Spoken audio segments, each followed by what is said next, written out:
Some features suspect of listening and Microsoft's player FM ring and Bluetooth. Is it not?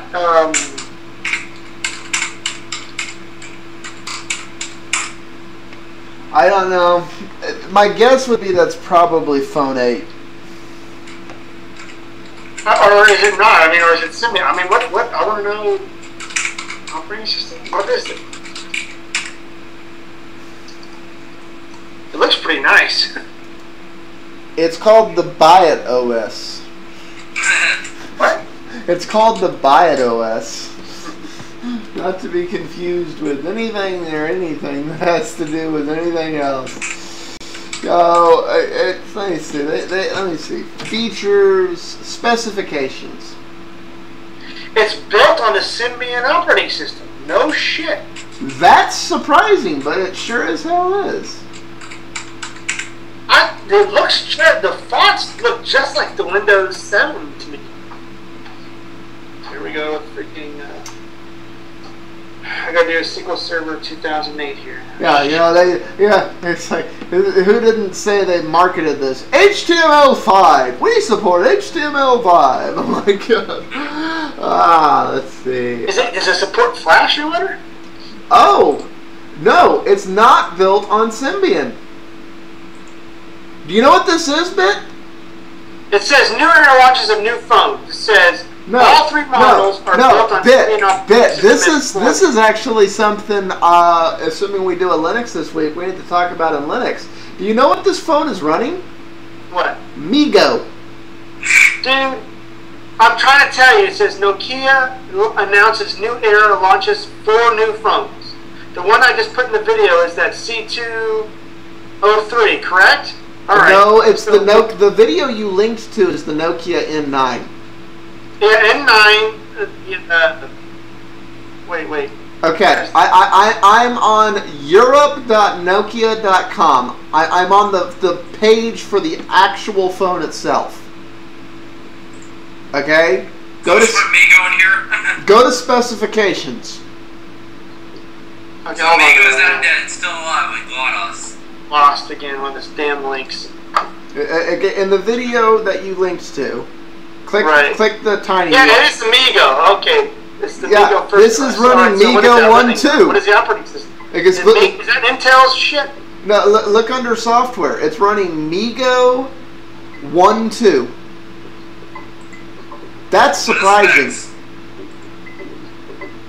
Wait, Nokia 9 makes a debut with MeeGo, first Windows Phone device coming this year. If it's MeeGo, it's not Windows. Why does this article say that? According to Nokia's site here, this is a MeeGo OS phone. So open applications, MeeGo for Nokia and I swear to God, that looks just like freaking Windows OS, man. The Windows Phone 7 with fonts and shit. Well, according to Nokia's site, it's MeeGo. Yeah, that's what they say. Which is surprising as hell. It's just. So what kind of CPU and memory does this thing have? Are we going to start up now the show or what? We've been talking. The recording's been going. No, we already started. We started like 4 minutes ago. We've been listening to you play the porno music. And I'm trying to watch the damn thing. No, that's surprising. So wait a minute, Nokia's site saying this is MeeGo, and you're saying, and there's another article saying it's phone 7. I'm like, what the fuck? You know, it's. Yeah, because MeeGo is Linux based, right? So what the hell? It looks. I'm just saying the fonts look very similar to Windows Phone 7. Well, and maybe they're using some of. Maybe they incorporated some Phone 7 stuff into it with Microsoft basically on, but that's surprising as hell. And what is this article talking about? It says Nokia 9 makes debut with MeeGo, first Windows Phone device coming this year. What? If it's MeeGo, it's not Phone 7. Alright, I'm going to post this article and you guys make sense of it then. You guys make sense of this. What the hell is this? Okay.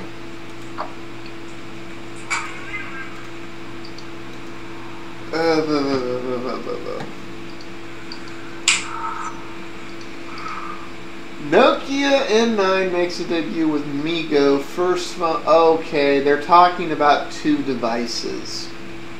Okay. Yeah. That makes sense. It's So which one are we looking at? Which one are we looking at? The Windows Phone or the MeeGo? I don't understand. the 3.9 almond the N9 features the 3.9 inch almond display. Meanwhile, Nokia's CEO Stammen apparently stated that the company was pushing to make a Windows Phone device available sometime this year. So we're not even looking at the phone. Okay, so this is nothing. This is all MeeGo. This is now, all MeeGo. What it is this article was written basically to steal search traffic from Windows Phone. Yeah, that was bastards. I hate when they do that shit. Yeah, it's like, but it's all about, no, it's like they're saying, it's like the last paragraph, the last, like, 100 characters. Meanwhile, sometime later this year, or possibly in 2012, there will be a Phone 7 Nokia phone. Okay, so what is the relation? Okay, because refresh my memory. What is the? Microsoft bought Nokia. Wait, what happened with Nokia? Or Nokia made a deal with Microsoft? Nokia made a deal with Microsoft, and there's a lot of people talking around that it's an unofficial merger. But if Nokia is pushing out a MeeGo phone, there ain't no fucking merger going on because. Alright, I approve this phone because when people say MeeGo, I get nervous. That it's running on an Intel Atom.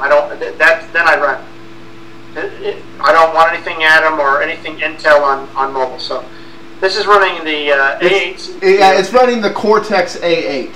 Thank it God. was developed by Intel, but it's compiled for ARM. Yeah. So don't worry. Yeah, it works both on Intel and on Linux. Yes. Yes.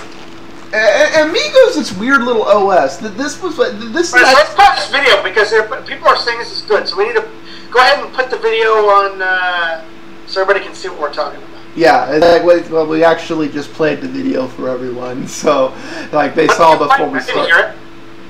We played it before we got in. Before we started talking, and we come in after. Okay, I'm definitely on the same page as everybody. Yeah, but no, it's like that's weird. It's although this explains why, because what happened was MeeGo. Use MeeGo? I have not. Earlier this year, MeeGo basically everybody thought MeeGo was shelved. It's like the impression was MeeGo's on a shelf somewhere collecting dust, and then a few weeks ago. It's like MeeGo 1.2 released. We're like, what? And now there's a MeeGo 1.2 phone. So honestly, this is breathing more and more life into the idea that we might get a four-way going here. Because WebOS isn't going anywhere anytime soon, and MeeGo is yet another Linux platform trying to compete for. That's interesting. This is interesting. Yeah, it says the developer is Intel, Nokia, Novell, and AMD. Yeah, that's a real interesting combination there. That is I don't know much about MeeGo, so this is interesting to me. This is a lot of discovery for me in this video here. Yeah, MeeGo. I really don't know much about MeeGo at all. Okay, so we know it's Linux based. Mm-hmm. And it's built by Intel, AMD, Nokia, and Novell. Yeah.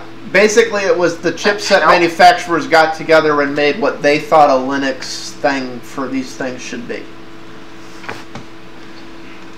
But AMD is third-party MeeGo phones, but there was no third-party MeeGo phone, just the N900, Yeah, they say that again? Do you think it's gonna be like the N900 where there was no third-party phones that had the Nokia's OS on there? No, I don't think so, because you can download MeeGo now. I know, but I can't, but will the handsets manufacturers make it? Well, because UI and anybody else can download it, it's their choice. Nobody says handset manufacturers need to use Android, but they choose to. It's will they choose to use MeeGo? You know, if these. Well, I think they would choose Android because it's very predominant in the market. You know, it's just what everybody else uses. You know. And I mean, okay, how did AMD get involved? Because it's saying that at the Mobile World Congress, Intel and Nokia, in a joint press conference, announced this MeeGo. So how did freaking AMD get involved? Well, that has to do with chips that they're using. Are they using some AMD ARM chips or what? Yeah. Well, is it graphics that they're getting involved with? And I mean, over. I am such a noob with this. I'd have to look at the particulars here. It's like as far as the actual MeeGo project, it was. I don't know much about this. I'm just curious about this because. Okay. Novella's in this because this is a Linux derivative of OpenSUSE. Then. Yes. But it's now it's established Novell. Okay. Yeah. So what is the AMD component? Well, AMD and Intel and so forth have been working with Linux projects going back for a while now. You know, it's just they do. At the end of the day, it's them protecting themselves. They want their stuff all included and everything, and the same thing with NVIDIA. There. You know, they just want their stuff included. So 1.3 is projected to come out in October 2011. I gotta go to the store and try this MeeGo. I want to see what this is like. I mean, I'm really curious now. The font looks so damn Windows 7. It's 7 hours. Well, no, and honestly, I would say Phone 7 looks MeeGo-ish. You know, here's something to keep in... Maybe. Here's something to keep in mind that a lot of these what the effed UI-ness you see in Android and even in some ways in WebOS... Android developed its own font system. They developed their own font, but a lot of the UI stuff is very... and Palm has their own font too. Okay, but like the overall UI feel is very indicative of a lot of stuff that's been growing up in open source for a while. Yes, they've created their own font. Ooh, wow, a font. Well, that's a big part of it, and that implementation does not. Does it not? I mean, let's be real. There have been tests done where you use a Nissan font, but you misspell Nissan, and people still don't understand the message. Correct? I mean, identity is a big deal. Yeah, I guess. It's kind of like I remember this fun experiment they did, and this was when I was back at college, University of Houston. This was like it was an economics course, and they were talking about just consumer behavior. Everything was about predicting consumer behavior, and the test that was given was carrots put into a regular Ziploc bag. And the very same carrots, they pulled the same carrots, and they put them in another bag that had the McDonald's logo. And they gave both bags of these carrots to the kids. And the kids just left the carrots alone in the Ziploc bag, no candy, but ate every damn carrot that was in the McDonald's bag. These are the new McDonald's carrots, not to be confused. Something even worse than that.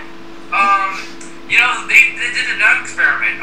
You know how kids eat junk food that had their cartoon characters on them? Like they have like Scooby-Doo Pop-Tarts or something, or Dora the Explorer, whatever, or whatever's not good for them. They put SpongeBob on there or something. Anyway, they went through the kids choose what they want for lunch, and what they either picked an apple or banana or something, or a rock with stickers of cartoon characters on it, and they picked a rock. It's sad how easy people are to program. It really is, and this is one of the things that's been wrong with me my entire life. No. That was kind of funny how you said. No, it is because what you're talking. This is how a human's supposed to react. They're supposed to be programmed this way. I'm not really programmable like that. I take the wrapper off and I look under the hood. I don't really care about the wrapper. I care about what's under the hood. There's something that's not supposed to be the atypical human reaction. You know, it's like oh well. It's like no, that's interesting that it's a MeeGo fun. You know, that's Anyway, let's, I'm sorry, I distracted my that's okay. Was there anything else we wanted to go into, or do we want to wrap off there, or? No, I think this is a good. I mean, so we're looking at MeeGo, WebOS, iOS, Android, Windows Phone 7. Right? Is that encompass everybody? Yeah. I mean, we're hoping. So basically living back in the 1980s again. Everybody's suing everybody. There's a whole different choice for OSs. I'm hoping RIM starts to make more of an offering too. Oh, I'm sorry, and QNX. God, I can't forget QNX. I actually think there's some severe, real advantages to having a real-time operating system in this embedded environment of mobile versus iOS and everybody else. I think that. What about a desktop for workstation stuff? Yeah. Yeah. No. I cannot see. I will probably. There's a 90% chance I'm going to buy the playbook from RIM, but I won't do so until there's a QNX BlackBerry. Yeah, we'll see, and that may never happen. You know. No, it's already in the works. I know that. But I'm a developer for RIM. I mean, I already know it's coming, but it probably won't be here until 2012. Well, and the reality is, like can we go to segue? I am sick of Microsoft asking, send information about my whole thing about this. Hell no. And give this shit up, man. Freaking Microsoft, they're bullcrap. Alright, I think it's about time we head off. I am so tired of this kind of crap. Oh no, they all want all of that shit. And on that, but who's only watching this video, this is my not new computer because it's using hardware that's 2 years old that I was too lazy to put in until my 1999 custom build finally died. But isn't that a testament though? How back I guess a fanboy of any OEM was all my computer lasts forever. Man, that was a custom build 1999 computer that I built. That's freaking. Hey, I got some computers. That's a badass setup, right? But I have some computers that were done back in in '97 that are still running. Yeah, they're still running strong. I mean, I'm not using them for the same league of stuff I was back then because they're not in the same league they were back then. But they're still of use. I'll say that I've not upgraded their processor and the motherboard, but I've maybe switched out hard drives and video cards. But that's it on my older computer. But finally, the damn thing went out. I think the motherboard just. it was showing signs. It was funny because this part 3 or part 4 or whatever we are in right now, instead of watching the other beginning parts, is that my computer was dying 2 years ago, and then I did a couple tweaks, and then it just started working again. And I'm lazy. I don't like to. If it works, I'm going to leave it alone. I don't want to deal with it until I deal with it. Then I deal with it. So well, Bit. That's like saying it's always in the last. Bit. Saying if it works, I don't want to do anything with it is like saying it's always in the last place I look. It's like, oh yeah, hey, did you ever find that thing? Oh yeah, I found it 4 places ago, but I'm still looking for it. It's like. I obviously replaced parts with it, but you understand what I'm saying? You get to the point where it's like, good God, I don't want to put a motherboard in and start. No, honestly, I could fix that ThinkPad that crapped out down here, but it needs new batteries. It needs a new hard drive. I mean, it still boots. I can turn it on and it'll boot, but I can tell the hard drive's failing. It's not serial ATA, it's IDE. So it's like I'd have to buy a really expensive hard drive. I'd have to find really expensive batteries. I have two. This was an adventure. Let me tell you. need all the data off of my IDE drive because it's an old machine from 1999, right? And I never updated. You know, the motherboard didn't support SATA, so I have a setup where I went through the whole deal of slave and master working with SATA because this motherboard. It sees the other drives, right? But I had to do the cable select and all this other bullshit correctly for to see the goddamn IDE drives, you know. So I'm running a freaking SATA at what, I don't know what I put in here, 750 gigs or some shit like that. It's running on there. The fucking IDE drives, get this, they're only 80 gigs. These IDE drives, but they're free. They've got the most sensitive data ever. You know, because I use this damn old machine, you know, for a lot of developing. I got this client shit on here. I got it backed up. Don't get me wrong. I'm gonna say you better have it backed up somewhere. Of course, I got all these machines backed up. I use the backup service. I got like over 500 gigs of shit backed up. Oh, you only have 500 gigs? What the hell's the matter with you? Yeah, that's code. That's a lot of code. That's not. Okay. Yeah, that's different. Okay. I mean, most of it is databases, backed up databases. I mean, because people are like, well, how the hell can you back up 500? Close to. No, a lot of it. I have predominantly become a database programmer over the years, and that's why most of the enterprise. I look at these things like Ruby, that does all this shit with and I've used Ruby. It's antagonistic to me because I like to program the majority of my things, if I can, in the database, and the least amount of shit on the front end. But Ruby on Rails. Oh, let's do a. Okay, before we turn into the what's wrong with the industry today power hour, I am going to stop the recording. All right, stop. Let's stop. Okay, that's up.